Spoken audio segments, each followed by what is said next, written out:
implementation of a uniform civil code UCC, one nation one election, and expanding the Ayushman Bharat scheme to cover all citizens above the age of 70 are some of the key promises made by the Bharatiya Janata Party in its manifesto for the Lok Sabha elections, which was released today, just days ahead of the first phase of polling. The manifesto, or the Sankalp Patra as the Bharatiya Janata Party has called it, was launched by Prime Minister Narendra Modi, who said it focuses on empowering women, the poor, young people, and farmers, the four groups he has been characterizing as the four castes that need to be empowered. Hello and welcome to The Print. We have with us a panel of experts to decode the manifesto for our viewers.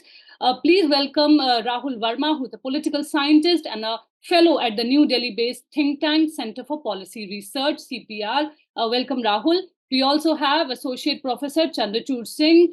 He is with the Delhi University. Vijay Trivedi, who's a senior Delhi-based journalist. Welcome, sir. We also have the national spokesperson of the Bharatiya Janata Party, Guru Prakash. Welcome. The first question that I will start with Rahul Verma.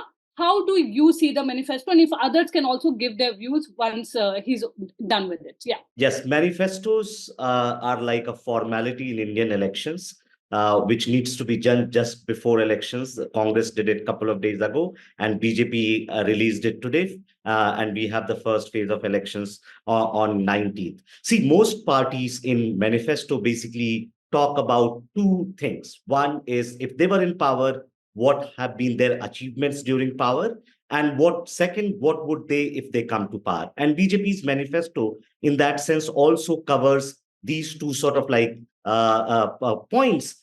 In some ways, BJP's manifesto to me is made up of 5 pillars. First one is on the ideological front. They have made some achievements. For example, Ram Temple, beats citizenship bill, abrogation of Article 370, and in that line you see uniform civil code. The second one is basically trying to make up a new political economic system, and in that sense is what you will see the talk about one nation, one election. The government had initiated a committee under former President Ramnath Kovind. They submitted its report, and government had cleared that its intention is to bring this in the third term. The third one is basically about sort of like development and aspirational narrative, which is to do with Viksit Bharat 2047 and what they want to do there. Fourth is what you mentioned in your opening remarks about, in some ways, expanding the ambit of welfare, talking about the free ration to 80 crore people, or Ayushman Bharat to everyone above the age of 70, what they have done for women and farmers. And finally, I think the fifth element of this sort of manifesto is Prime Minister is at the front and center of the manifesto. This seems less like a manifesto of Bharatiya Janata Party, but more of Prime Minister Modi, because even on the cover page, you'll say BJP and then in a bigger font, Modi ki guarantee. And the content page is full of like each thing is as a Modi ki guarantee rather than just as a BJP's manifesto. Okay, Rahul, हम गुरु प्रकाश के पास चलना चाहेंगे जो BJP के national spokes person हैं। गुरु जी, आपके हिसाब से इस मैनिफेस्टो की मुख्य यानी कि कोर फोकस क्या है? अगर 2019 को देखें, 2019 का जो मैनिफेस्टो, उसका जो पहला फर्स्ट पैराग्राफ था वो नेशन फर्स्ट से शुरू होता है, जहां पर सर्जिकल स्ट्राइक की बात होती है, जहां पर किस तरह से प्राइम मिनिस्टर और इंडियन आर्मी ने रिप्लाई किया, पाकिस्तान को एयर अटैक्स हुए। इसके अलावा फिर सीए की बात होती है, एनआरसी की बात होती है। तो नेशन फर्स्ट से वेलफेयरिज्म फर्स्ट, यानी कि 2024 का जो मैनिफेस्टो है उसका फर्स्ट पैराग्राफ शुरू होता है कि गरीब कल्याण के लिए भारतीय जनता पार्टी या बीजेपी क्या करने जा रही है अगले 5 सालों में। तो ये जो ट्रांजिशनल एक तरह से मूवमेंट हुआ है, उसको आप किस तरह से देखते हैं? या फिर आपको लगता है कि चूंकि सर्जिकल स्ट्राइक हुआ था 2019 में, तो इसलिए नेशनल मूड ये था, तो इसलिए नेशनलिज्म का प्लान 2019 का था, लेकिन अब अंत्योदय और गरीबों की चिंता करने की जरूरत आ पड़ी है? अनिमेश जी, आपको और पैनल में उपस्थित सभी साथियों को हमारा नमस्कार। देखिए, ये आपकी व्यक्तिगत राय हो सकती है, लेकिन हमारी पार्टी पंडित दीनदयाल उपाध्याय जी के प्रेरणा, उनके अंत्योदय की कल्पना से शुरू हुई पार्टी है। हम अंत्योदय की जब बात करते हैं तो अंत्योदय का अर्थ क्या है? अंत्योदय और नेशन फर्स्ट को अलग-अलग देखने की आवश्यकता नहीं है। आप मुझसे पूछिए कि आपकी आइडियोलॉजी क्या है? भारतीय जनता पार्टी की आइडियोलॉजी क्या है? तो हमारी आइडियोलॉजी एक शब्द यही है, नेशन फर्स्ट, राष्ट्र सर्वोपरि। और जब हम राष्ट्र सर्वोपरि की बात करते हैं तो उसमें राष्ट्र की संप्रभुता, राष्ट्र का सम्मान, राष्ट्र का स्वाभिमान, राष्ट्र की सुरक्षा सब आता है उसमें, और उसी में अंत्योदय भी आता है। तो तब नेशन फर्स्ट था, तब सिक्योरिटी था, आज गरीब कल्याण हो गया है। इससे हम लोग तारुफ नहीं रखते हैं, इससे हम लोग अग्री नहीं करते हैं, क्योंकि हमेशा से पंक्ति में खड़े अंतिम व्यक्ति का कल्याण, ये हमारे प्रेरणा पुरुष पंडित दीनदयाल उपाध्याय जी आज से नहीं, भारतीय जनसंघ के बनने के समय से ही हम लोगों का ये विचार रहा है। लेकिन जहां तक मैनिफेस्टो घोषणा पत्र की बात है, तो मुझे लगता है कि अभी मैं राहुल जी की बातों को भी सुन रहा था, पिछले 10 वर्षों में और आज का दिन या आज का घोषणा पत्र महत्वपूर्ण इसलिए है क्योंकि the entire vocabulary of Indian politics, भारतीय राजनीति का जो व्याकरण था, उसमें एक बुनियादी परिवर्तन हमें देखने को मिल रहा है। हम आज चुनाव में जा रहे हैं, तो चुनाव में जाने के पीछे हमारा आधार क्या है? जो प्रधानमंत्री जी का आज का उद्बोधन है, वो अपने आप में सेल्फ सफिशिएंट है। वो ये बताता है कि हमारे पिछले 10 वर्षों का काम, 10 वर्षों का रिपोर्ट कार्ड और आने वाले 25 वर्षों का विजन, आने वाले 25 वर्षों का रोड मैप, जो विकसित भारत का संकल्प हमने देखा है। तो हम 10 वर्षों के काम के आधार पे आने वाले 25 वर्षों के लिए देश को विकसित कैसे बनाना है, उस दिशा में हम अग्रसर कैसे हों, ये हमारे मैनिफेस्टो का एक मौलिक आधार है, एक फंडामेंटल विचार है, जिसपे हमारे घोषणा पत्र आगे निश्चित रूप से बढ़ रहा है।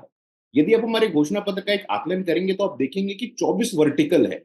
जब हम 24 वर्टिकल कहते हैं तो उसमें 10 अलग-अलग वर्ग हैं। 10 वर्गों में सीनियर सिटीजन है, वंचित है, गरीब कल्याण है, और 14 अलग-अलग सेक्टर हैं। उसमें क्लाइमेट है, विश्व बंधु शब्द का हम लोगों ने उपयोग किया है कि विश्व बंधु हम कैसे बने। कोविड का समय आया, योग दिवस हो, कल्चरल डिप्लोमेसी हो, रामायण उत्सव हमें वैश्विक स्तर पे कैसे बनाना है, तिरुवल्लुवर केंद्र, संत तिरुवल्लुवर सेंटर वैश्विक स्तर पे हमें कैसे बनाना है। तो उस प्रकार से आज प्रधानमंत्री जी ने अपने उद्बोधन में स्पष्ट किया है।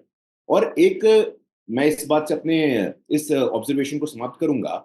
देखिए, 2004 में जब हमारी सरकार गई थी, अटल बिहारी वाजपेयी जो उसमें प्रधानमंत्री थे, तब देश 11वीं सबसे बड़ी आर्थिक शक्ति थी। 2014 में भी हम 11वीं सबसे बड़ी आर्थिक शक्ति थे। और तो 2014 से लेकर के 2024 तक सबसे बुनियादी परिवर्तन आप तमाम ग्लोबल एजेंसी, जो रेटिंग एजेंसी उसके आधार पे भी देखिए, from 11th largest economy we have become the 5th largest economy and marching towards becoming the 3rd largest economy. तो फाइनेंशियल इंक्लूजन हो, इंफ्रास्ट्रक्चर हो, इन्वेस्टमेंट हो, आज हर प्रकार से, हर दृष्टि से नेशन फर्स्ट भी है, गरीब कल्याण भी है, 10 वर्षों का रिपोर्ट कार्ड भी है, और 25 वर्षों का रोड मैप भी है। अनिमेश जी, ठीक है। प्रोफेसर चंद्रचूड़, आपकी ओपनिंग टिप्पणी क्या है, और उसके बाद विजय त्रिवेदी जी। मुझे लगता है कि जो भारतीय जनता पार्टी का जो मैनिफेस्टो है, उसमें अगर आप देखेंगे तो मतलब I find it to be more conventional as well as forward looking. Conventional points हैं, हिंदुत्व पे जोर है जैसा राहुल जी ने कहा, राष्ट्रवाद पे जोर है, विकासवाद पे जोर है, लेकिन साथ साथ आप इसको देखेंगे कि थोड़ा व्यापक बनाने की एक कोशिश है। जो समावेशी समाज बनाने की प्रधानमंत्री जी की अपनी एक सोच रही थी, उसमें कितने और नए अवयव जुड़ सकते हैं, कितने लोग और आ सकते हैं, वो एक मुझे एक उसमें उसका उसका स्वरूप दिख रहा है। So I think the manifesto is very forward looking in that sense, while not while ensuring that it does not lose its core identity, because ultimately the BJP aims at being a party with a difference, and the difference is that it does not shy away from saying what it actually wants to say. So it believes in nationalism, it believes in developmentalism, welfareism, beneficiary driven welfareism. But I think most importantly, it aims to create new sections, empower new sections, not just in terms of providing them free ration, which is, I think, at the base of it, but more importantly, making them more aspirational. So I see it's a move towards an aspirational India, an India which, as Guruji said, I think the roadmap for the next 25 years is very clear.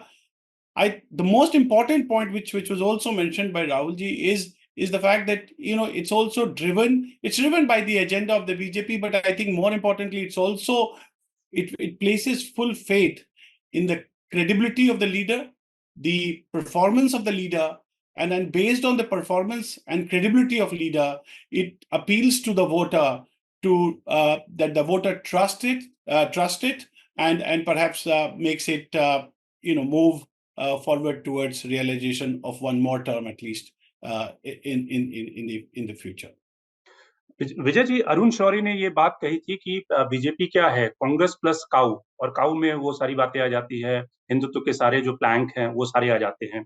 अब जबकि राम मंदिर बन चुका, 370 हट चुका, triple तलाक भी हटाया जा चुका है, तो बीजेपी के सारे जो आइडियोलॉजिकल जो प्लान थे वो लगभग पूरे हो चुके हैं। सिर्फ अगर आप छोड़ दें कि किस तरह से कॉमन सिविल कोड जो लाने की बात हो रही है वो भी उत्तराखंड से शुरुआत हो चुकी है, तो आइडियोलॉजिकल प्लैंक में बहुत कुछ ज्यादा बचता नहीं है। तो वैसी स्थिति में बीजेपी की जो हिंदुत्व की पॉलिटिक्स है, वो आपको लगता है कि एक क्राइसिस है कहीं पे, कि किस तरह से जो पोलराइजेशन की पॉलिटिक्स होती है डेवलपमेंट के प्लान के साथ में, कुछ तो वो चाहिए ना, पोलराइजेशन की पॉलिटिक्स भी, जो हिंदुत्व जो कंस्टिट्यूएंसी है उसको एड्रेस करने के लिए। तो आप रामायण को का इवेंट पूरे देश भर में या पूरे विश्व में करके क्या जो हिंदुत्व कंस्टिट्यूएंसी है उसको सेटिस्फाई कर पाएंगे? आपने बहुत ठीक बात की है कि जो आइडियोलॉजिकल प्लान जो था उसको काफी पूरा कर लिया है भारतीय जनता पार्टी ने। और अरुण शौरी जी का जिक्र किया, अरुण शौरी जी ने थोड़ा जल्दी कह दिया। आज तो गुरु प्रकाश जी की पार्टी में 428 टिकट बांटे गए हैं, उसमें से 116 जो है ना, अलग अलग नदियों नालों जो भी कहते हैं गुरु प्रकाश जी, वहां से आ गए हैं उस गंगा में। तो वो आइडियोलॉजिकल प्लैंक तो वैसे ही वो काऊ का विस्तार हो गया। 428 में से 116, यानी हर चौथा कैंडिडेट जो है वो भारतीय जनता पार्टी की मूल विचारधारा का नहीं है। पहली बात। दूसरी बात की आइडियोलॉजिकल प्लैंक में हिंदुत्व जो है उसको आपने इस लेवल पर पहुंचा दिया है कि आप कहीं भी रहें, किसी भी बहाने से उसको ट्रिगर कर सकते हैं। जब आपने 2019 का जिक्र किया सर्जिकल स्ट्राइक का, तो वो राष्ट्रवाद जो था वो नया पैक था हिंदुत्व का। राहुल जी आपको ज्यादा अच्छे से समझा सकते हैं कि क्या क्या पैक होते हैं, आप ब्रांड कैसे बनाते हैं और उसको किस नाम से बेचते हैं। तो वो कभी सर्जिकल स्ट्राइक के नाम से हो सकता है, कभी राम मंदिर के नाम से हो सकता है, और हिंदुत्व से ज्यादा जिसको कहते हैं पोटेंट जो है वो नेशनलिज्म है। नेशनलिज्म है, उसमें सब कुछ शामिल हो जाता है। उसमें फिर आपके पास क्रिटिसाइज करने के लिए कम होता है, बिल्कुल, क्योंकि जैसे ही आप नेशनलिज्म को क्रिटिसाइज करेंगे तो आप एंटी नेशनल भी हो जाएंगे। बिल्कुल बिल्कुल। तो वो ज्यादा आसान है। और वो अब नया प्लैंक उसका हिंदुत्व का नया पैक जो है वो यूसीसी है, क्योंकि अब वो एजेंडा बचा है ना। यूसीसी भी ओवरऑल क्या है? बिल्कुल, यूसीसी जो 1950-52 में अंबेडकर ने कोशिश की और वो नहीं हो पाया, और नेहरू ने जो कोशिश की हिंदू कोड बिल बनाकर, उसका बचा हुआ हिस्सा है ना यूसीसी। किसको टारगेट कर रहे हैं आप यूसीसी में? हिंदू प्लैंक के अलावा सब कुछ जो है उसको टारगेट किया जा रहा है। उसको अलग से पैकेज जैसे कर रहे होंगे गुरु प्रकाश जी जैसे विद्वान लोग उसको समझा सकते हैं, लेकिन वो है। एक और महत्वपूर्ण बात हुई, 2014 का बीजेपी का घोषणा पत्र है, जो मैनिफेस्टो था उसका नाम था घोषणा पत्र। 2019 का जो घोषणा पत्र है उसका नाम है संकल्प पत्र। 2024 का जो घोषणा पत्र है उसका नाम है मोदी की गारंटी। ये पूरा का पूरा एक कन्वेंशनल चेंज है भारतीय जनता पार्टी में, जो अटल बिहारी वाजपेयी की कलेक्टिव लीडरशिप से presidential form of politics with in party. अब बीजेपी की गारंटी की जरूरत नहीं है, अब मोदी की गारंटी ही काफी है। तो वो तो विजय जी पिछले 10 सालों में मोदी जी ने एस्टैब्लिश कर दिया है। ये ऑफिशियल होगा ना, बिल्कुल, अब ऑफिशियल हो गया, अब वो ऑफिशियल हो गया। और जिसकी आपने बात की, घोषणा पत्र मोदी गारंटी के नाम से, मुझे कोई आपत्ति नहीं, मैं कह रहा हूँ कि एक चेंज वहां पर आया है, जहां पर बात बार बार आप कलेक्टिव लीडरशिप की कर रहे थे, वहां अब ये बात हो रही है। और मैं भाषण भी सब देख रहा था जब ये रिलीज हुआ, कि सब लोग ये कह रहे थे कि जो कुछ किया मोदी जी का निवेदन है, मोदी जी का आग्रह है, मोदी जी का फैसला है, मोदी जी का विजन है। ठीक है, तो वो सब चीजों से एक बड़ा, क्योंकि उनको समझ में आ गया कि उनके पास ये ब्रांड है जो बेचा जा सकता है। और जैसे मार्केट के जो सिस्टम होता है बिजनेस, उसमें कहा जाता है कि जो चीज बिक रही हो उसमें बदलाव की जरूरत नहीं। तो ये सारे काम एक बड़े सॉरी, यस यस यस, नहीं, आप बोलिए। नहीं, आप नो प्लीज प्लीज। कंप्लीट करिए। तो नो, आई वाज ये सेइंग दैट एक, यू पॉइंटेड आउट कि you yes yes yes, finish it, please then I'll please, say. No no please do, please go ahead. No, I was just saying that you mentioned how the Ghoshna Patra or the manifesto changed in terms of the naming of it. But at the same time, if you look at the BJP's campaign per se for 2024, it is all about Modi ki guarantee. It is no longer about what BJP is promising, but it is largely about what PM Modi is promising to the people. But my question to you is, आज के समय में क्या manifesto सच में voters को इससे कोई फर्क पड़ता है? Does it really matter in today's time? क्या कोई आज के समय में इसको उठाकर पढ़ता है? क्या इसके बेसिस पे कोई वोट करेगा और किसको वोट करेगा इस पे निर्भर करता है?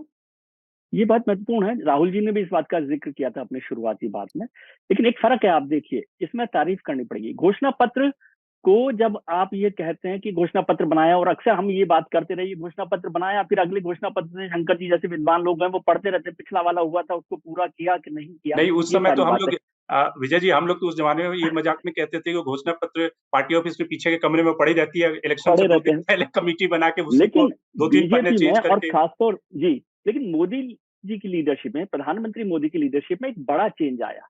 बीजेपी ने एक नया नैरेटिव गढ़ा है इन 10 साल में कि जो कहते हैं वो किया, जो कहते हैं वो किया। जैसे शंकर ने शुरुआत में की कि भाई जो उनका प्लैंक है, जो उनकी आइडियोलॉजी है, जो सारे उनका था एजेंडा, वो सारा पूरा हो गया।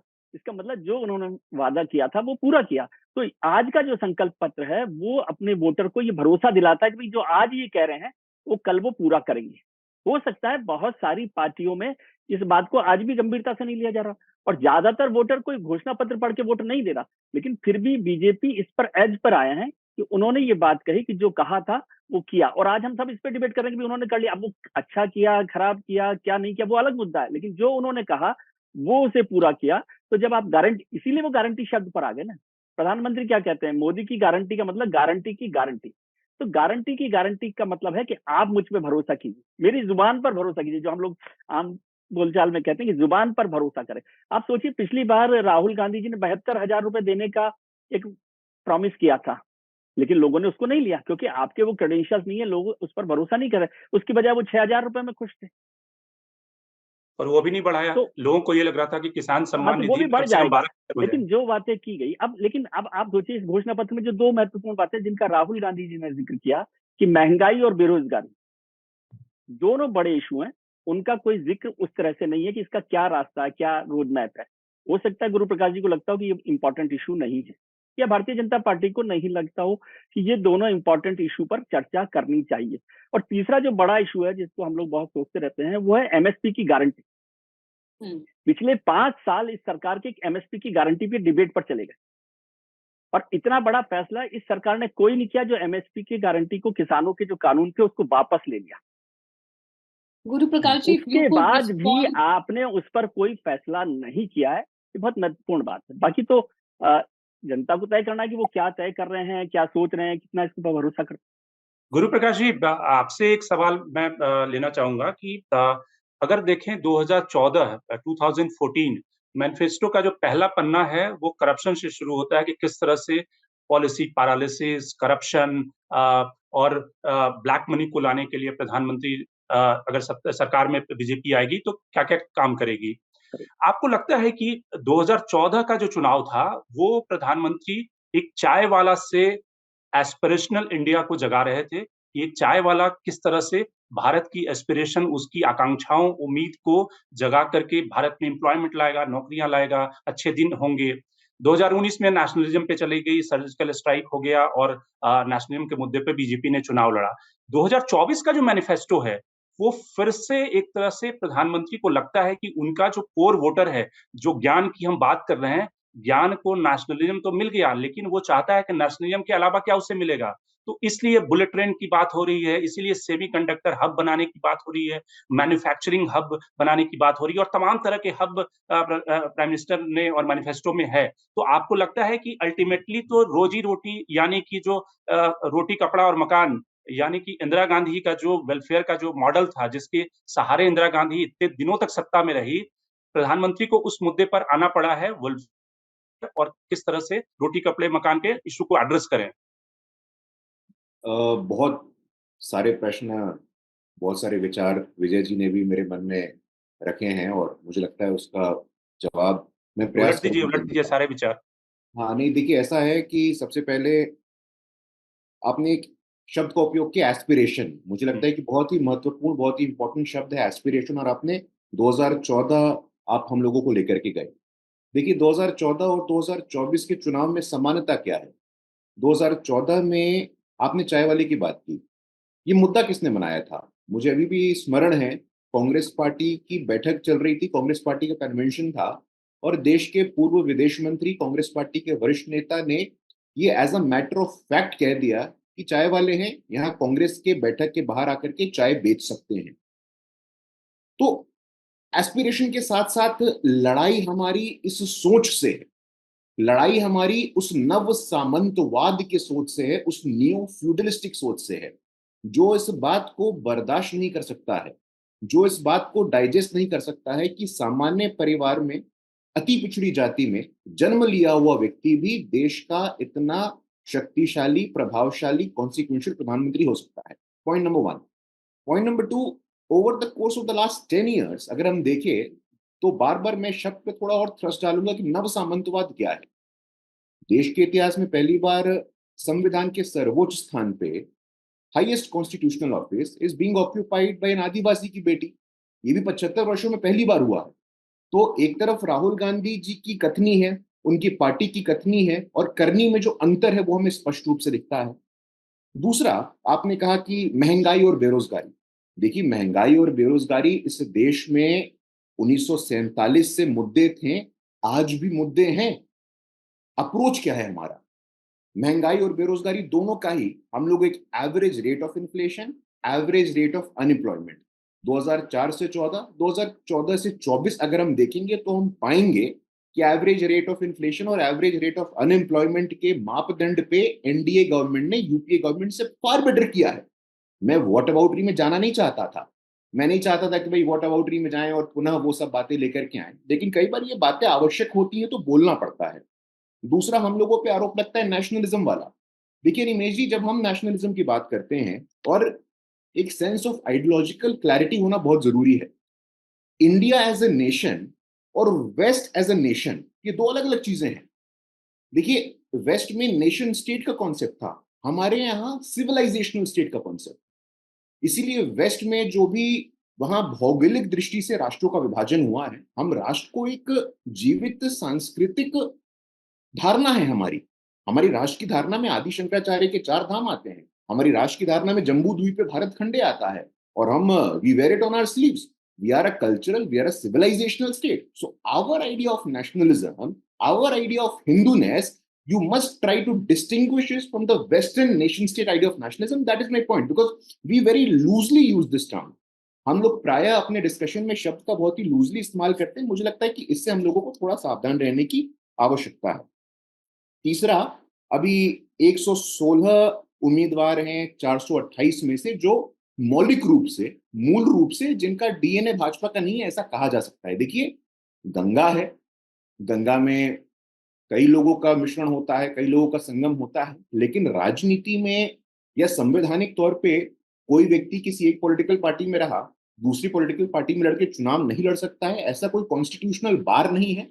लोकतंत्र है, चुनाव है, बिल्कुल। ये कोई आज पहली बार नहीं हो रहा है, पहले भी होता था, आज भी हो रहा है। दूसरा, हम लोगों पे अक्सर ये आरोप लगता है कि प्रेसिडेंशियल फॉर्म ऑफ गवर्नमेंट। देखिए, आप लोगों की अपनी व्यक्तिगत राय हो सकती है, और जब यही कलेक्टिव लीडरशिप से मुझे एक बात स्मरण आता है, 26 फरवरी का दिन था, नीलम और आपको और निवेशी स्मरण होगा, 26 फरवरी से संकल्प पत्र की तैयारी चल रही थी।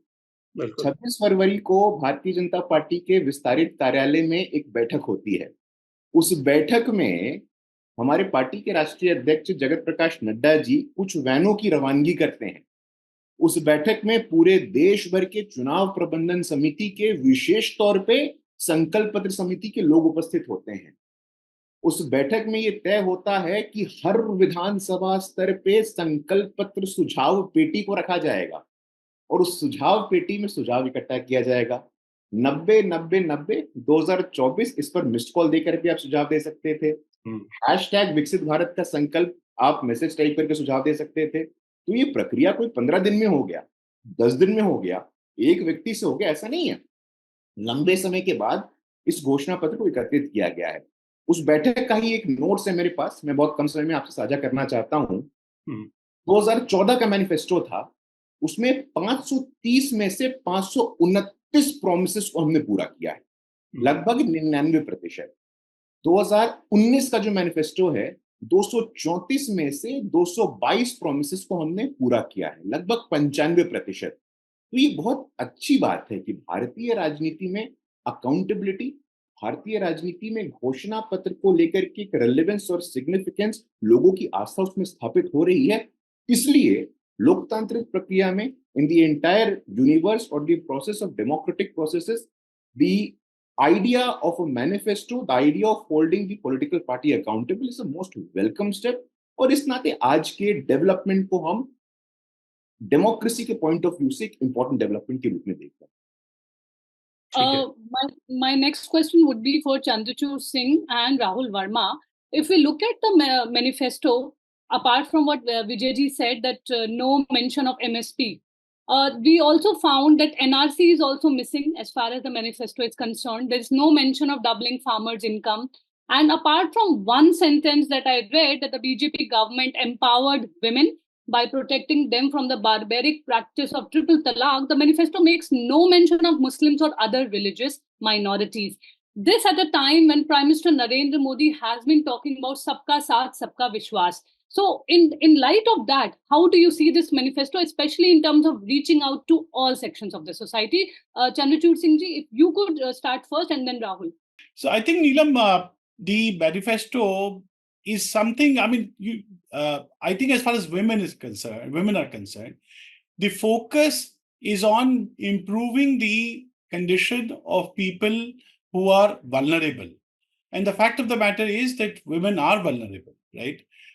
For example, when they're trying to broaden the ambit of Ayushman Bharat, does it not mean that women will not be covered? Women will naturally be part of it. When they're talking of Lakhpati Didi, who are the people who will be covered under it? Women will naturally be part of it. Similarly, when they are trying to create schemes for the tribals, both men and women will be covered by it. I think यही मैं कहना चाह रहा था आपको पहले भी, कि जैसे जैसे समय बदलता जाएगा वैसे वैसे पार्टी का जो अभिमुख है या किसी भी राजनीतिक दल का अभिमुख जो है वो बदलेगा, और वो स्वाभाविक भी है कि बदलना चाहिए। सवाल ये होता है कि अगर आप विगत वर्षों में देखेंगे तो जिस प्रकार से भारतीय जनता पार्टी को एक अलग थलग करने की कोशिश की गई थी, आज पिछले 10 वर्षों में भारतीय जनता पार्टी ने ये सिद्ध तो किया है कि हम कहते हैं, हम करते हैं। अभी गुरुप्रकाश जी ने आपको बताया कि कितने वादे किए गए थे और कितने पूरे हुए हैं। मैंने उतना माइक्रो लेवल पर उसका अध्ययन नहीं किया है, पर यह सच है कि जितने ब्रॉड जो मुद्दे लाए गए, उन मुद्दों को कहीं को अमली जामा जिसको कहते हैं पहनाना, the BJP has done that. So I think the BJP is trying to address different sections of the society. इसमें जब aspirational हम कहते हैं तो aspiration में युवाएं हैं, IITs हैं, IIMs हैं। Why even look in terms of different sections? यही तो भारत के साथ हुआ है। And जहां तक राष्ट्रवाद का सवाल है, what is wrong in राष्ट्रवाद? Why do we take it as a negative term? I mean, India would want to be developed, and a developed nation is a developed nation. The fact of the matter is, this nationalism is something which helps the larger, the larger populace as well. तो मुझे नहीं लगता है कि इसमें राष्ट्रवाद में किसी प्रकार का हमें वेस्टर्न को लाके या सिविलाइजेशनल, राष्ट्रवाद इज राष्ट्रवाद, and I think India, I think the government doesn't even shy from doing that. तो मोटे तौर पर अगर आप देखेंगे, चाहे इसमें बुलेट ट्रेन चलाना हो साउथ इंडिया में, नॉर्थ ईस्ट इंडिया है, तो वो कौन सा इंडिया है? वो हमारा ही तो इंडिया है। तो इसलिए मुझे लगता है कि the BJP has done something well. और जहां तक एक बात ये है कि क्या मैनिफेस्टो मैटर करता है, मैं एक एनालॉजी आपको दे दूं। अगर किताबों से प्रश्न पूछा जाएगा तो किताबों को पढ़ा भी जाएगा ना। जब किताबों से प्रश्न नहीं पूछा जाता है तभी किताबें नहीं पढ़ी जाती हैं। आज जब मोदी जी जा रहे हैं चुनाव में और मोदी जी कह रहे हैं देखिए ये हम 14 में ये था, 19 में ये था, हमने ये कहा, हमने ये किया, तभी लोग इस मैनिफेस्टो को पढ़ेंगे भी। And I think the BJP must be congratulated for at least making the idea of manifesto gain traction amongst people. इसमें एक सीरियसनेस तो लाया उन्होंने, और ये ठीक है कि सारे लोग इसको नहीं पढ़ेंगे, पर सारे लोग सेकेंडरी सोर्सेज से इसको पढ़ेंगे, मीडिया के माध्यम से ये लोगों के पास जाएगा। आज इस पर एक डिस्कशन पॉइंट हो रहा है, तो ये डिस्कशन भी कहाँ जाएगा, ये इसका भी प्रचार प्रसार तो लोगों तक होगा ही। प्रोफेसर चंद्रचूड़, एक मैं थोड़ा सा इसके बीच में एक सवाल पूछ लूं। अपोजिशन विपक्ष कई बार कहता है कि प्रधानमंत्री नरेंद्र मोदी अक्सर हाँ ये करते हैं कि अपना जो गोल पोस्ट होता है उसको शिफ्ट कर देते हैं।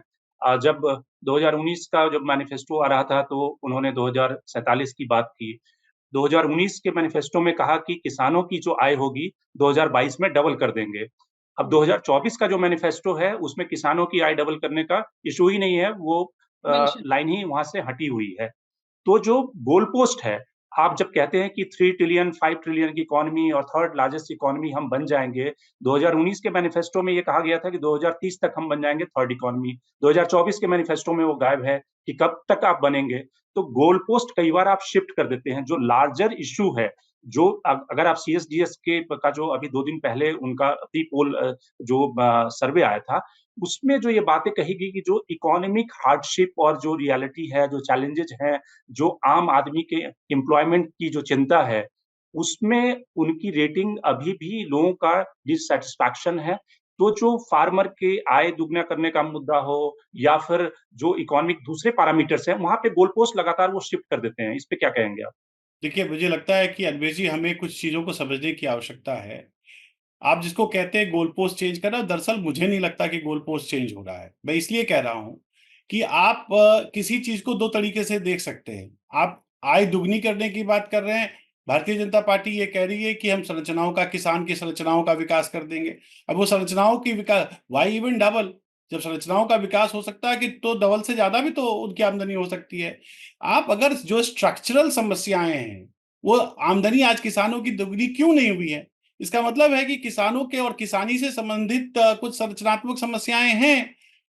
कम से कम भारतीय जनता पार्टी ये तो कह रही है कि उन संरचनाओं को हम पूर्ण रूपेण देखेंगे।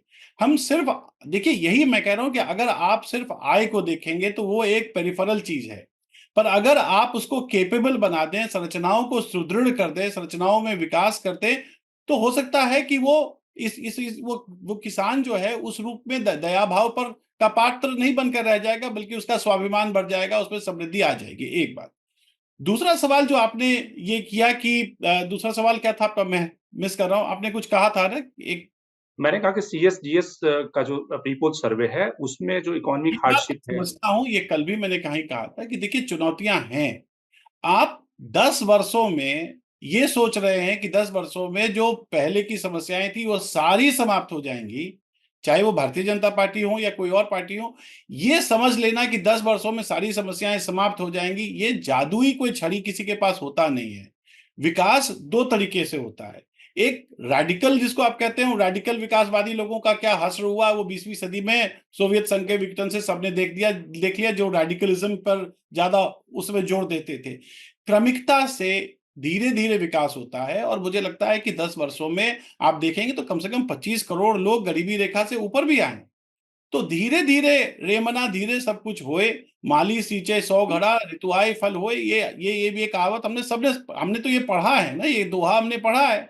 मुझे बिल्कुल। लगता है कि वो चुनौतियां हैं। उन चुनौतियों का सामना, सबसे बड़ी बात है कि चुनौतियों को हेड ऑन लेने की एक जो दक्षता है प्रधानमंत्री में, ये तो बिल्कुल पिछले 10 वर्षों में लोगों ने देखा तो है। किसी समस्या से उन्होंने मुंह तो नहीं मोड़ा है, समस्याओं से लड़ने की कोशिश तो की है। किसानों का जहां तक सवाल था, किसानों पर एक तीन कानून लाए गए थे। अब वो कानूनों, लोकतंत्र है, लोकतंत्र में जनता का जो भाव है, जनता की जो भावना है, उसका सम्मान करना भी जरूरी है। इसका जी। मतलब ये थोड़ी कि उस समस्या को छोड़ दिया गया। उस समस्या को अगर छोड़ दिया जाता तो वो किसानों की संरचनात्मक विकास की बात क्यों की जाती। तो मुझे लगता है कि इसको बहुत स्केप्टिकल होके ना देखें। ये जी। विश्वास जिस रूप से, और इसीलिए इसको गारंटी, जैसे विजय जी कह रहे थे कि गारंटी है, मोदी की गारंटी है, जाहिर तौर पर। अब पटकथा कई लोग लिखते हैं, आप सिनेमा में देखें, पटकथा लिखने वाले होते हैं, निर्देशक होते हैं, वो पर्दे के पीछे होते हैं, लेकिन प्रोटोगैनिस्ट की जो भूमिका में होता है उसको हम अंकित उसको ज्यादा करते हैं। तो ये मुझे लगता है कि इन सब चीजों को भी देख लीजिए, इनको भी देखना जरूरी है। मैनिफेस्टो मुझे लगता है कि बैलेंस्ड है और प्रोग्रेसिव है। जो कोर आइडेंटिटी है हिंदुत्व का उसको रिटेन किया गया है। विकासवाद, राष्ट्रवाद, विकासवाद का अभिमुख है। मुझे लगता है डेवलपमेंटल पॉलिटिक्स को फिर से लाया गया है। और सबसे बढ़ के ये बात है कि मुझे लगता है कि ये जो इंक्लूसिव और वाइडर दायरा बनाने की एक कोशिश की गई है, मुझे तो यही लग रहा है। अभी प्राइमा फेसी हमने बहुत डिटेल में बहुत अध्ययन नहीं किया है, पर जितना हमने देखा है प्राइमा फेसी, मुझे तो यही लगता है। राहुल, अगर आप, मैं एक और प्रश्न उसके साथ जोड़ना चाहूंगी कि ऑपोजिशन ने जो मैनिफेस्टो के बारे में कहा है, वो कहा है कि इसमें कुछ भी नया नहीं है, पुरानी चीजों के बारे में जो ऑलरेडी स्कीम्स चल रही हैं उन्हीं के बारे में दोबारा बातचीत की गई है, चाहे वो बुलेट ट्रेन हो, चाहे वो सीए का इम्प्लीमेंटेशन हो, चाहे वो पेपर लीक का लॉ हो। वो कह रहे हैं जो जॉब क्रिएशन, जो रियल मुद्दे थे जॉब क्रिएशन से रिलेटेड, उस पे कुछ नहीं मैनिफेस्टो में बोला गया है। आप इसको कैसे देखते हैं? धन्यवाद नीलम। मैनिफेस्टो चाहे भारतीय जनता पार्टी का ये वाला हो, पुराना हो, या कांग्रेस के मैनिफेस्टो हो, ये 56 व्यंजन थाली की तरह है। सब कुछ एक थाली में डाल दिया और परोस दिया, उसमें क्या अच्छा है क्या खराब है आप खुद देख लीजिए। दूसरी चीज ये है ना कि ज्यादातर मतलब अभी मैंने एक इस पे प्रिंट ने लेख भी छापा था, हमने 1952 से मैनिफेस्टो का एनालिसिस करा था। एक्चुअली हो क्या रहा है कि हमारे मैनिफेस्टो बड़े से बड़े होते जा रहे हैं। मतलब पहले मैनिफेस्टो 5-5.5 हजार शब्द के होते थे, फिर वो 15,000 के हो गए, और अभी 25-30 हजार शब्दों के मैनिफेस्टोज हो गए। तो मतलब जो भी कुछ कहा जा सकता है, जिस भी वर्ग के बारे में कहा जा सकता है, सारे मैनिफेस्टो सिर्फ अच्छी अच्छी बातें करते हैं। कोई भी मैनिफेस्टो अपनी कमियां नहीं बताएगा। ना भारतीय जनता पार्टी ये कहने जा रही है कि वो किन मुद्दों पे सफलता नहीं प्राप्त कर पाई है, या ना कांग्रेस ये कहने जा रही है कि हमने किन किन मुद्दों पे ठीक से हम चीजें नहीं कर पाए हैं। तो हम सिर्फ अपनी अच्छाइयां बताते हैं और कमियां नहीं बताते हैं, और ये सारी मैनिफेस्टोज करने की कोशिश करते हैं। और एकदम बुलेट पॉइंट, ये देखिए क्या हो रहा है मैनिफेस्टोज में ना, हम वो बुलेट पॉइंट्स की तरह ये भी कर देंगे, वो भी कर देंगे, ऐसे भी कर देंगे। उससे हो क्या रहा है कि ये घोषणा पत्र सिर्फ वादे टाइप में हो गए। इसका कोई ब्लूप्रिंट नहीं है कि आप कैसे करेंगे और इससे क्या होने वाला है। शायद वो मैनिफेस्टो वो जगह भी नहीं है। पर हो क्या रहा है कि आप अगर अब जैसे गुरु प्रकाश या फिर कांग्रेस के भी स्पोक्स पर्सन इस तरह की बातें करते होंगे कि जब हम सरकार में थे तो हमने 95% चीजें कर दी। अगर पिछले 70 सालों से हर पार्टी की 95% चीजें पूरी हो रही होती तो भारत अपने आप में ही विकसित राष्ट्र बन गया होता। हम 2047 का क्यों इंतजार कर रहे हैं? मतलब आप कभी ये तो नहीं कहते ना कि हमें 25 साल तक लगातार सरकार में रखो और तभी हम भारत को विकसित कर पाएंगे। आप तो चाहते हैं, आपका वादा तो यही होता है कि हम आ जाएंगे और 5 सालों में सब कुछ बदल के रख देंगे। और अगर इस तरह से भारत बदल रहा होता तो हम बहुत आगे पहुंच गए होते। और मुझे जो मूलभूत से, और ये किसी एक सरकार या किसी एक पार्टी पर टिप्पणी नहीं है, पर हो क्या रहा है कि हम ढेर सारे वादे कर रहे हैं, उस वादे को इंप्लीमेंट कैसे करना है उसके पास हमारे पास ठोस ब्लूप्रिंट्स नहीं है। और आप ये हम अपने आप में जो कहते हैं ना, कई बार हम शेख चिल्ली के सपने देखते हैं। हमने 1990 में एक बार सपना देखा था कि 2020 तक भारत विकसित हो जाएगा। उस समय भी ऐसे लगा था कि हम आगे जा रहे हैं। फिर 2008 में जब फाइनेंशियल क्राइसिस पूरी दुनिया में आई और इंडिया में 2009-10 तक नहीं आई, तो हमें लगा हम फिर एक बार विकसित राष्ट्र बन जाएंगे। और अभी हम फिर, मैं ये नहीं कर, एक भारतीय नागरिक होने के नाते मुझे बहुत अच्छा लगेगा कि अगर हम विकसित हो जाएं, अगर हमारी हम 3rd लार्जेस्ट इकोनॉमी बने हैं, पर हम पॉपुलस भी सबसे ज्यादा है, हमारी पर कैपिटा इनकम नहीं चेंज हो रही है। आप जब विकसित राष्ट्र बनते हैं तो आपकी पर कैपिटा इनकम बढ़नी चाहिए। उसके मुझे कोई ऐसे सबूत नहीं नजर आ रहे कि हमारा ह्यूमन कैपिटल में इतना इन्वेस्टमेंट है, या हमारा एजुकेशन में इतना इन्वेस्टमेंट है, या हमारा हेल्थ में इतना इन्वेस्टमेंट है। हमने ऐसा कुछ नहीं करा है पिछले 10-15-20 सालों में कि हम ये सपना खुली आंखों से देख सके कि हम 25 सालों में विकसित राष्ट्र बन जाएंगे। ये हम अपने आप को भुलावे में रख रहे हैं अगर हमें लगता है कि बिना कुछ आधारभूत ढांचा। और ये कहने की जरूरत, मैं ये नहीं कह रहा हूं कि पहले भी कुछ नहीं हुआ था या आज भी कुछ नहीं हुआ है। ठीक है, हम प्रोग्रेस कर रहे हैं, पर पेस ऑफ प्रोग्रेस काफी स्लो है। और अगर हम इसको रियलाइज ना करें तो ये अपने आप को भुलावे में रखने की बात है। ये हम हर पार्टी वादा करती है हम 2 करोड़ रोजगार दे देंगे, 4 करोड़ रोजगार दे देंगे। आप कहां से दे देंगे रोजगार? हमें इस समय एक मतलब ऑनेस्ट कॉन्वर्सेशन की जरूरत है अक्रॉस पार्टी लाइंस की जॉब्स नहीं क्रिएट की जा सकती है जिस हिसाब से हम वादा कर रहे हैं आपने हम मैन्युफैक्चरिंग इकोनॉमी के जो स्टेजेस होते हैं हम मैन्युफैक्चरिंग स्किप कर चुके हैं अब आप वापस से मैन्युफैक्चरिंग हब नहीं बन सकते हैं ये आप ऐसे होता ही नहीं है राहुल, मैं इस सवाल को थोड़ा दूसरे ढंग से पूछता हूँ। 2019 में प्रधानमंत्री नरेंद्र मोदी एक तरह से जो उनकी ब्रांडिंग थी वो हिंदू हृदय सम्राट, जो पूरी दुनिया भारत पे नजरें गड़ाए बैठी हुई है, चाइना, पाकिस्तान, और उनसे देश को बचाना है। इंटरनल कॉन्फ्लिक्ट बाहर जो एक्सटर्नल है उससे देश को बचाना है। प्रधानमंत्री नरेंद्र मोदी का 2024 का जो मैनिफेस्टो है, आपको लगता है कि उन्होंने अपनी जो पुरानी ब्रांडिंग थी, वो उसकी तरफ देख रहे हैं 2014 वाली ब्रांडिंग की तरफ, कि यानी एस्पिरेशनल जो क्लास था, जो जिसकी उम्मीदें हैं रोजगार की, जिसको लगता है कि एम्प्लॉयमेंट, इकोनॉमिक हार्डशिप, तो वो नेशनलिज्म के प्लान से ज्यादातर 2014 की अपनी ब्रांडिंग, जो पुरानी ओरिजिनल ब्रांडिंग थी, उसकी तरफ लौटते हुए दिखाई दे रहे हैं। Prime Minister Modi is one of the largest vote aggregator of modern Indian politics. मतलब वो एक साथ कई ढेर सारी पॉलिटिक्स और कई ढेर सारी मैसेजिंग कर सकते हैं और इसी वजह से मैं कहूंगा कि नॉट जस्ट इंडिया में बट अक्रॉस ग्लोबली उनकी पॉपुलैरिटी रेटिंग इसी वजह से हाई है कि he can talk in multiple language मतलब भाषा नहीं मल्टीपल चीजों पर एक साथ बात कर सकते हैं सो वो उनकी अब ये छवि है आइडियोलॉजिकल और राम मंदिर और 370 की मतलब वो हिंदू हृदय सम्राट वो ओरिजिनल है और रहेंगे वो साथ में गुजरात मॉडल पे बात करते हुए सेमीकंडक्टर्स की भी बात कर सकते हैं और वो डेवलपमेंट के उस पे भी कर सकते हैं वो अपनी चाय वाला की पृष्ठभूमि को इस्तेमाल करते हुए वो अपवर्ड मोबिलिटी और एस्पिरेशनल की भी पॉलिटिक्स कर सकते हैं और ये सारी चीजें प्रधानमंत्री को और ऊपर भी इसलिए ले जाती हैं क्योंकि विपक्ष में उनके मुकाबले कोई ऐसा नेतृत्व नहीं है जो उनके मुकाबले नेशनल लेवल पे खड़ा हो सके तो इसी वजह से प्राइम मिनिस्टर ना कि सिर्फ 2024 में 2019 में भी ऐसे लग रहा था कि भारतीय जनता पार्टी इतनी सीटें लड़ रही है हर जगह पे मेन उम्मीदवार प्रधानमंत्री मोदी ही है तो वो अपने आप को इस तरह से अलग अलग चीजों में बांट सकते हैं और ये उनकी खूबी है विजय जी कुछ कहना चाह रहे थे जी नहीं, मुझे निकलना है, बस मैं 2 मिनट आपको ले लूं। यदि आप कोई और सवाल कर रहे हो तो राहुल जी की बात के साथ मैं जा रहा हूँ कि प्रधानमंत्री नरेंद्र मोदी जी हमेशा ही गुजरात से लेकर दिल्ली तक वो एस्पिरेशनल इंडिया और एस्पिरेशनल ड्रीम्स पर ही चलते रहे। 2014 का जो नारा था वो क्या था, अच्छे दिन आएंगे, बेसिक नारा उसका वो था, तो वो भी एस्पिरेशनल इंडिया है ना। 2019 का नारा था कि हम थर्ड इकोनॉमी बनेंगे या 5वीं इकोनॉमी से बेहतर आएंगे। 2024 का नारा क्या कि हम 2047 में विकसित भारत बनाएंगे।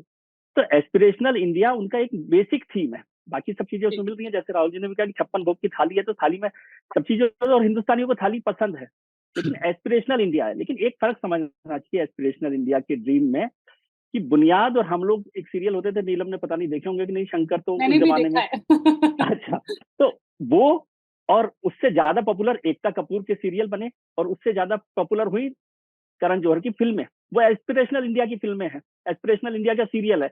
लेकिन एकता कपूर के सीरियल बन जाए, करण जौहर की फिल्में बन जाए, बुनियाद वाला आदमी बदला नहीं। जी विजय क्या जी इससे वो पहले बुनियाद वाला आदमी करण जौहर का फिल्मों का आदमी हो गया है? बेसिक सवाल ये है। तो उस पर क्या हम काम कर रहे हैं, नहीं कर रहे हैं, एक बड़ी बात वो है। दूसरी बात, मैंने कहा कि गुरु प्रकाश ने कहा कि पार्टी में सब लोग आते हैं, उसमें कोई बुराई नहीं है, आने वाली बात नहीं है, चाल चरित्र चेहरा। लेकिन ये पार्टी चाल चरित्र चेहरा की बात कर रही थी एक जमाने में, शायद नहीं पता हो गुरु प्रकाश जी को, लेकिन थी।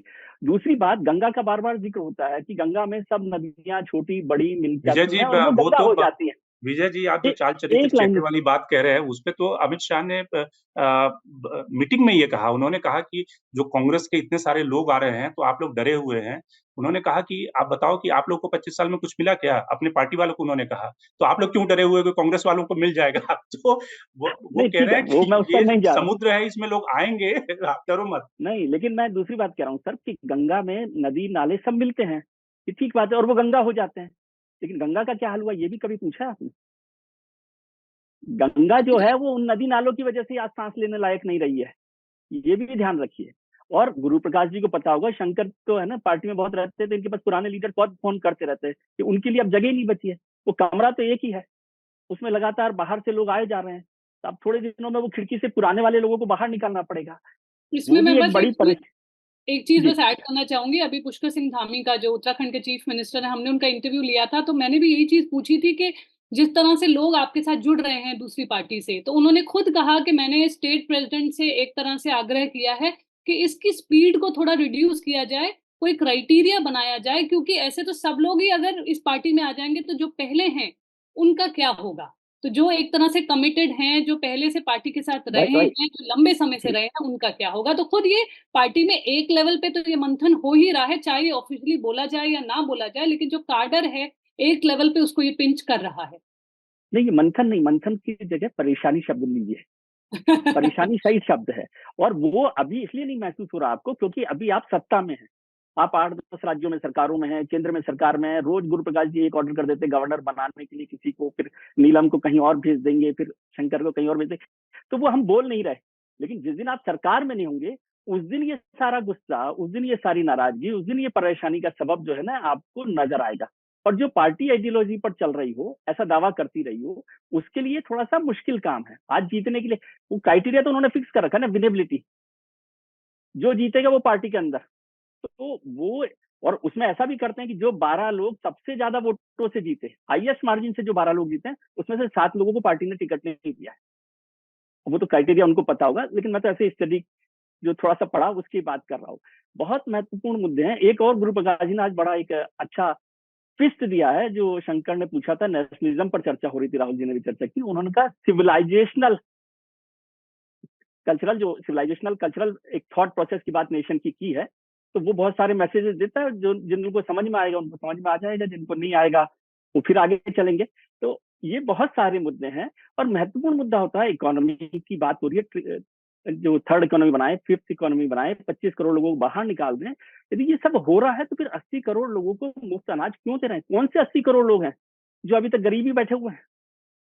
ये इकोनॉमी हमने पहुंचा दी कहां से कहां। इतना बड़ा मुझे आता नहीं कितने अंक आते हैं, जीरो आते हैं, वो मुझे पता नहीं ट्रिलियन में और बिलियन में। लेकिन वो 80 करोड़ लोगों को अनाज देने की जरूरत क्यों पड़ रही है हमें, यदि हम थर्ड इकोनॉमी बनने जा रहे हैं? और जैसे राहुल जी ने कहा, ये जो चुनाव का व्यवस्था है हमारी, वो 5 साल के लिए। मुझे 5 साल में बताइए कि आप क्या कर रहे हो, 2047 में क्या करेंगे। उससे जरूरी है कि 2029 में आप कैसा भारत मुझे देना चाहते हो। ठीक है। और विजय, किसानों की समृद्धि की बात कर रहे हैं और फिर कहें कि नहीं स्ट्रक्चरल चेंजेस कर रहे हैं, तो ये तो वही तो राहुल कह रहे हैं कि ब्लूप्रिंट में आपने लिया ही नहीं कि ये डबल इनकम तो स्ट्रक्चरल चेंजेस से होगी ना। तो उसको सोचा नहीं था उस वक्त, विजय क्या जी, स्ट्रक्चरल चेंजेस हमारे करने। पास थोड़ा सा समय का अभाव है, राहुल जी नहीं को भी बस जाना थैंक है। यू, मैं निकलना चाहता हूँ, मुझे कहीं जी, जाना है, तो बहुत इसलिए बहुत मैं धन्यवाद राहुल थैंक यू जी। सो बहुत अगर शुक्रिया। आप भी अपने लास्ट में, अगर मैं एक तरह से पूछूं, इस मैनिफेस्टो को अगर आप 3 शब्दों में अगर आपको इसको डिफाइन करना हो तो वो क्या होंगे? ये तो बहुत मुश्किल है, 76 पेज का मैनिफेस्टो है। और उसे मैं, और 25,000 शब्द होंगे, मैं 3 शब्द तो नहीं कह सकता हूँ। जी। पर मैं ये जरूर कहूंगा कि जैसा, मतलब मेरे लिए ये मैनिफेस्टो कोई सरप्राइजिंग मैनिफेस्टो नहीं था। जैसा कि एक्सपेक्टेड होता है पार्टी मैनिफेस्टोज से, वैसा ही एक मैनिफेस्टो है। गुरु प्रकाश जी, अब आप उन विजय जी की बातों का जवाब दे सकते हैं। जी। हाँ, विजय जी हैं नहीं, लेकिन उनसे हिसाब किताब कर लेंगे हम बाद हिसाब में। किताब उनको फोन पे आप दे देंगे विजय हाँ, जी को। उनको अगर हिसाब आप किताब। ब्रीफली थोड़ा सा रिस्पॉन्ड कर दें। हाँ, नहीं नहीं, देखिए, पहला तो नीलम, एक चीज मुझे लगता है कि एक फंडामेंटल प्रॉब्लम या एक हाइपोथेसिस है ये, कि पीएम मोदी के लिए एक शब्द का उपयोग किया राहुल, हमारे मित्र हैं, वोट एग्रीगेटर। ये वोट एग्रीगेटर कभी उपयोग करते हैं, फिर कुछ लोग कहते हैं मोदी मैजिक है। देखिए, एक बहुत अच्छी बात एक सीनियर जर्नलिस्ट ने कहा था कि हमारे वोटर का जो डेमोक्रेटिक डीएनए है, ये क्या सिर्फ मोदी मैजिक पे या मोदी जी के बोलने के आधार पे उनको बार बार मौका दे दे रहा है क्या? ये बड़ी, मतलब मुझे लगता है कि ये एक सोचनीय विषय है कि सिर्फ हम अच्छा बोलते हैं, सिर्फ हम अलग अलग विषयों पे बोलते हैं, सिर्फ इस कारण हमारी इतने प्रदेशों में सरकार है, सिर्फ इस कारण हमें 2019 में 2014 से बड़ा मैंडेट मिलता है। देखिए, भारत के डेमोक्रेटिक डीएनए पे, भारत के जनमानस के विवेक पर हमें बार बार प्रश्न चिन्ह खड़ा करने से बचना चाहिए। हम जब कहते हैं आइडियोलॉजी की बात और घोषणाओं की बात, 1952 से नीलम हम लोग कहते थे कि एक देश में 2 विधान 2 निशान नहीं चलेंगे, नहीं चलेंगे, नहीं चलेंगे। 52 के बाद दशकों बीत गए, वर्ष बीत गए, सरकारें आई, सरकारें गई, लेकिन हमारा जो संकल्प था वो अटल रहा, वो अडिग रहा 1952 से शुरू होकर के 2019 में अंततोगत्वा हम लोगों ने उस संकल्प को पूरा किया। राम मंदिर को लेकर के हमारा इतना उपहास होता था कि मंदिर वहीं बनाएंगे, तारीख नहीं बताएंगे। पूरे दुनिया ने देखा कि किस प्रकार प्राण प्रतिष्ठा का जो समारोह हुआ, उसमें एक अलग ही उत्साह और ऊर्जा का वातावरण था। तो हम लोगों के लिए जब संकल्प पत्र की बात होती है, तो उसमें चाहे वर्ष लगे, चाहे दशक लगे, मुझे लगता है कि इसमें हमें कोई गुरेज की बात नहीं है। दूसरा, अनथिंकेबल है। देखिए, राम मंदिर भी एक समय अनथिंकेबल था, 370 भी एक समय अनथिंकेबल था, 50 करोड़ लोगों के जनधन बैंक के खाते भी एक समय अनथिंकेबल थे। अब हम अगर एग्जिस्टेंशियल या लाइवलीहुड इश्यूज की बात करते हैं, तो 2014 में टॉयलेट का एक्सेस क्या था? 32%। आज टॉयलेट का एक्सेस क्या है? भारत ओपन डेफिकेशन फ्री होगा, इस बात की कल्पना हम कर सकते थे क्या? मैं पूछना चाहता हूं। आयुष्मान भारत हो, लगातार इंफ्रास्ट्रक्चर के माध्यम से हम ऐसा प्रयास कर रहे हैं। लेकिन अनथिंकेबल होना, डेमोक्रेटिक डीएनए पे संदेह करना, मोदी जी काम करते हैं, मोदी मैजिक आप लोग कहते हैं, लेकिन मोदी मेहनत, उस मैजिक के पीछे आप लोग नहीं देखते। इसीलिए आपकी व्यक्तिगत राय हो सकती है। विजय जी ने गंगा का जिक्र किया था, लेकिन गंगा निकलती गंगोत्री से है, और हमारी गंगोत्री कहाँ है आप सबको पता है।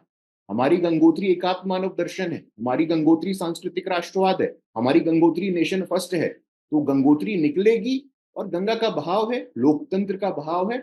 समय के साथ साथ लोकतंत्र और परिपक्व होगा, और निश्चित रूप से हम आश्वस्त हैं।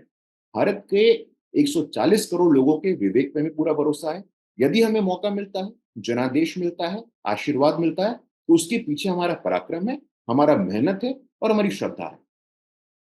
चंद्रचूड़ सिंह जी, आप कुछ एक रिस्पॉन्ड करना चाह रहे थे गुरु यही प्रकाश। जोड़ना ही चाह रहा था जो गुरु प्रकाश जी कह रहे थे। देखिए, एक बहुत बड़ी बात जो हम नहीं समझते हैं, जो विजय जी ने कहा कि आरंभिक वर्षों में ये जो घोषणा पत्र होती थी, छोटी होती थी, अब बड़ी हो गई है। जब जब राज्य, आप ये सोचिए, कोई एक शिशु है और एक जवान व्यक्ति है, तो आवश्यकताएं किसकी ज्यादा होती है? तो राइजिंग नेशंस, अगर राइजिंग पावर्स के रूप में हम इंडिया को देखते हैं, तो इंडिया की आवश्यकताएं ज्यादा होगी, मल्टी डायमेंशनल होगी। इसलिए घोषणा पत्रों का व्यापक होना आवश्यक है, और घोषणा पत्रों में इसलिए तमाम तरीके की बातें को लाई भी जाएंगी। रह गया सवाल कि क्या वो हो सकता है, नहीं हो सकता है। जैसा राहुल जी ने भी कहा कि ये घोषणा पत्र ये नहीं होता कि हम कहाँ होगा, कैसे होगा, वो ड्राइंग बोर्ड उस पर नहीं दिया जा सकता। ये सच है कि जो मुख्य मुद्दे हैं जो आपको अलग स्थापित करती हैं, कौन से ऐसा मुख्य मुद्दा है जो भारतीय जनता पार्टी ने नहीं किया है? तो और समझिए, जब कोई कहता है कि ये वोट एग्रीगेटर हैं या वोट किसके द्वारा आ रहा है, वोट कौन कर रहा है? आप देखिए, यूथ ओरिएंटेशन क्या है, यूथ का ओरिएंटेशन किस तरफ है। तो वो मैं तो अभी बिहार में काफी थोड़ा 2-4 लोकसभा क्षेत्रों को देख के आ रहा हूं। जो यंगर वोटर है, across caste, across class, across, I would not say religion, sir, but vote aggregator positive term होता है आप दोनों के लिए, क्योंकि आप लगातार उसको नेगेटिवली यूज कर रहे हो। किसको? मोदी मैजिक भी पॉजिटिव टर्म है, लेकिन एक स्पष्टीकरण की आवश्यकता है। हाँ, मेहनत भी देखना है। नहीं, सब पॉजिटिव ढंग से गुरु जी देख रहे हैं, तभी तो प्रधानमंत्री को लगातार मैंडेट पे मैंडेट स्टेट से लेकर लोकसभा में मिल रहा है। डेमोक्रेसी, देखिए राहुल जी भी जानते हैं इस चीज को कि डेमोक्रेसी में अकाउंटेबिलिटी और क्रेडिबिलिटी, ये दोनों बहुत आवश्यक होते हैं, तभी वो लेजिटिमेट कहलाता है। वो क्रेडिबिलिटी अगर जनता दे रही है तो ऐसे नहीं देती है, और भारत की जनता को ऐसे नहीं समझा जा सकता है दैट यू कैन ओवरराइड और किसी तरह से आप उसको अपनी तरफ ला सकते हैं। वो एक बार हो सकता है, 2 बार हो सकता है, ऐसा नहीं हो सकता है। आप देखिए, इनकम्स बढ़े हैं। पटना की सड़कें आज वही हैं जो पहले होती थी। मैं रात में 11 बजे 12 बजे, मैं जब स्कूल में पढ़ता था तो हम लोग 7 बजे से बाहर नहीं निकलते थे। आज मैं 11 बजे रात में नवादा से पटना आ रहा था। तो ऐसी बात नहीं है। मुझे लगता है कि धीरे धीरे बहुत चीज बदलाव आया है, और जो गवर्नेंस है, जो मुद्दों पर गवर्नेंस, जिन मुद्दों पर और जिस दृढ़ता से भारतीय जनता पार्टी ने की है, I think we'll have to give it to them, right? Yes, the opposition should be strong enough to raise questions, but the opposition can raise questions only when they have some feet, only when they have some credibility. And credibility एक दिन में नहीं आता। credibility के लिए आपको करना होता है, जनता के पास अपना एक पैरामीटर्स लेके जाना होता है, तभी एक्सेप्टेंस होना होता है। अपोजिशन की क्रेडिबिलिटी भी जनता के एक्सेप्टेंस से ही होगी ना। तो जनता तो अपोजिशन के लायक पहले उनको समझे, उसके बाद तो उनकी क्रेडिबिलिटी होगी ना। चलिए, जून में हमें पता चलेगा, फाइनल रिजल्ट आएगा तो हम एक और फिर डिबेट करेंगे, देखेंगे इस मैनिफेस्टो को लोगों ने समझा, पढ़ा, और कुछ किया, क्या कुछ किया। हमारे साथ जुड़ने के लिए आप सभी का बहुत बहुत धन्यवाद। Thank you so much. धन्यवाद, थैंक यू।